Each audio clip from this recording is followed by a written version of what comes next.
बांग्लादेश में ना जाने वहाँ कोई हिंदू की जाति नहीं पूछा गया, वहाँ केवल हिंदू है तो ना जाने कितने को हत्या कर दिया। कोई विपक्ष कुछ बोल रहे हैं, मौन है कि कहीं मेरा वोट बैंक नष्ट ना हो जाए। उनको राष्ट्र से मतलब नहीं है, उनको सत्ता से मतलब है।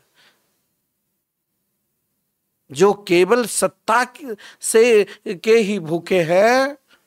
आजकल कुछ बोलना पड़ेगा मुझे, कांग्रेस की नेता मणिशंकर अय्यर जैसे और महाराज सलमान खुर्शीद जैसे नेता जो महाराज देश को चाहते हैं किसी तरह विवाद हो। क्या कहा उसने? जैसे बांग्लादेश में महाराज छात्र लोग भड़का हुआ है वैसे यहाँ भी भड़क जाएंगे।